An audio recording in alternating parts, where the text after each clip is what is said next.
Okay, example 2 in your book. So you deposit $7,500 in a savings account at a rate of 6%, and the interest is compounded monthly. Okay, so here we're not compounding once a year. We're compounding monthly. So we have so every month, or 12 months in a year, of course. So our given information. So we have $7,500. We are depositing. Okay, we know our rate is 6%, right, or 0.06. And the interest, okay, the interest is compounded monthly. So our N, right, because our N is the number of compounding periods per year. So in this case, N equals 12. And that's from the table right above, table 8.4. Notice it says monthly compounding, so you know N is 12. So we're going to use the formula just in the yellow box. So A equals P times 1 plus R over N times NT.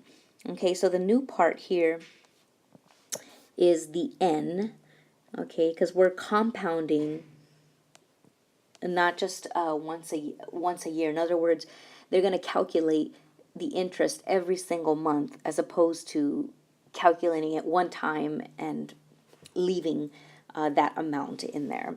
So we have, let's just put everything together, since it says how much money will you have after 5 years.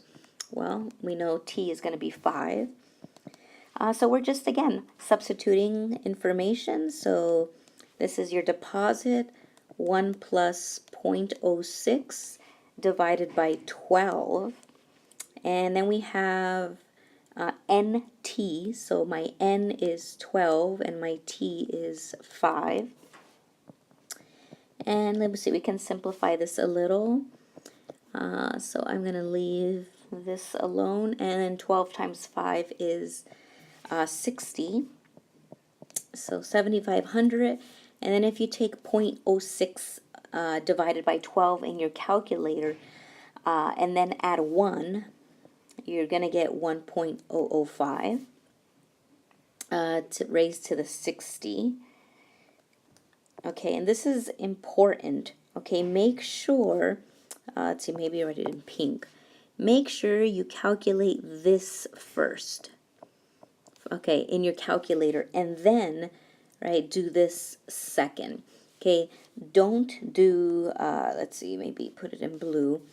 So don't, right, do not do 7,500 times 1.005 and then raise it to the 60, right? Because remember, the order of operations say we have to do the exponents first.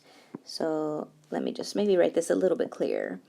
So 1.005 all raised to the 60th power, right? So you're going to use that little caret in your, the caret symbol in your calculator. So again, calculate this first.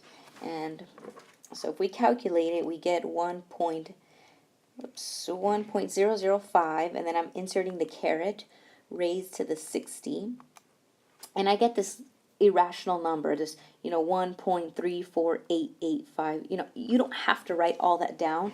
You can just then hit times 7,500 in your calculator, and you are, let's see, rounding to the nearest hundredth. So I have 10116.37614. So that's what's on my calculator.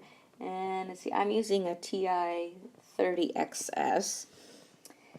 And so this really is $10,116, and this is going to be 30, and this is greater than 5, so this is going to be 38. Okay, so that's how much money you have in the savings account after 5 years. So let's quickly do part B, which is usually the easiest part after you do A. So part B says find the interest after our 5 years.